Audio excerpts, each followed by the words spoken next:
What? How old was it? We didn't carbon date it, but it's got to be at least 12,000 years old. So you found physical tissue, like muscle and tissue, and you cooked it? I have a friend up there that found a bison. Blue babe is what it's called. You probably find it someplace.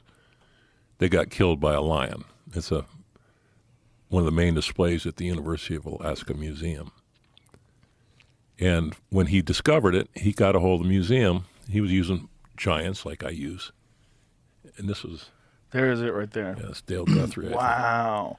So the whole thing was frozen solid. Yeah.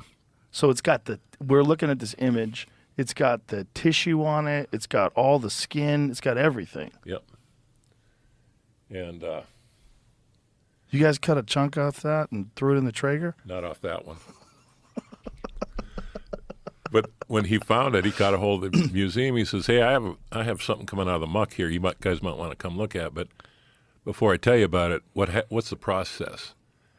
Well, what do you think it is? Well, I think it's an Ice Age animal. Well, and it's right where I'm mining. And they said, "Well, we can do an emergency excavation. We can come in, have it out of there in a day." He said, "Okay, come get it." He told them where it was. They went in there, and this is significant. You're done mining here. What? You're done. We're not going to do an emergency excavation on this. This is a complete animal. It's going to take us a while.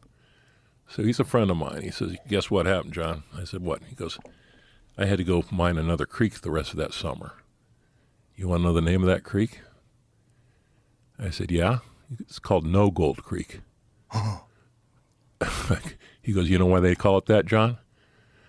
"I think so." He says, "I ate nothing but pork and beans and hot dogs all winter. I had no money. I had no gold. Those guys came in. Shut everything down. Shut everything down. For this one animal. For this one animal." Does he regret making that phone call? He did. Mm.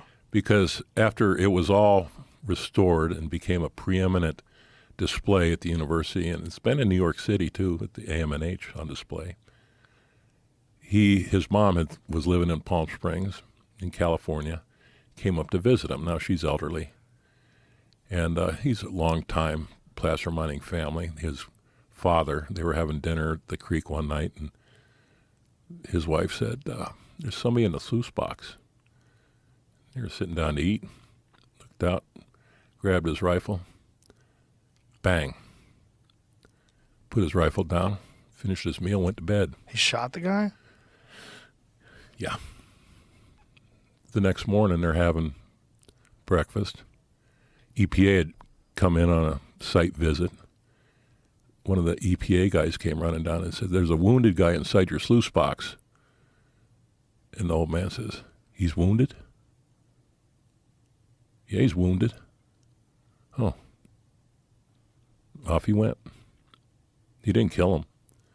He clipped him. He didn't try to clip him. He tried to kill him. Now, getting back to my story. Jesus Christ, how crazy are people in Alaska? Just kill them and go back to dinner?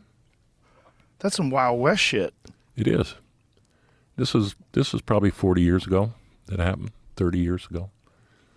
And anyways, he's the one that found Blue Babe, this guy, the son.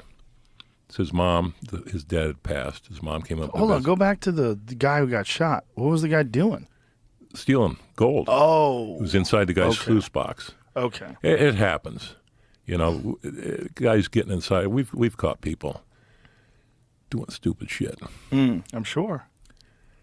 And guys that crawl into your sluice box at the end of the day. How big is a sluice box? They all vary, but generally speaking, they're, let's say, 30 feet long and maybe 6 or 8 feet wide, with riffles that stop the gravel and the gold goes over. Did this guy get in trouble for shooting that guy? No. Property. Nobody likes those guys stealing shit. And the guy didn't file charges for being wounded. He just kind of went someplace. Jesus Christ. But my buddy his mom came up to visit, go to the museum up there to see. He says, "Come on, Mom, I want to show you Blue Babe." So they went up there, and it was a $3 admission per person. He gets to the front, and he says, "Yeah, this is my mom. There'll be two of us, but I'm the guy that discovered Blue Babe." And the girl, they're taking the money. She didn't know any better. She goes, "Oh, that's nice. He says, "Yeah." He says, "Let me make a call." So she calls somebody.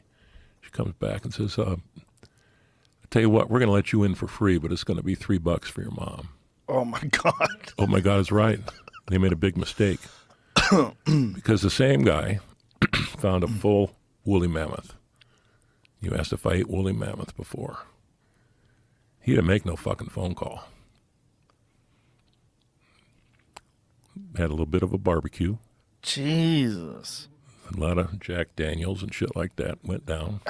Now explain what condition the meat was in. Was it frozen solid? No, not by the time we ate it.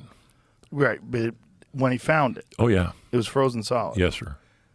And so he just thaws it out, and Once it's out of the permafrost, it starts melting. then what was it like?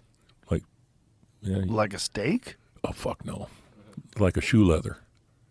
Well, of course, they're very thick. You got to strong saute. animals. You got to put them in some kind of. You got to let them soak into some kind of marinade. Did you have any apprehension about eating a 20,000-year-old mammoth? Not after the first few drinks. How much of it did you guys cook? It wasn't very much. He sold the whole animal to a collector. Got close to $500,000 for it. Wow. And so how does one even transport?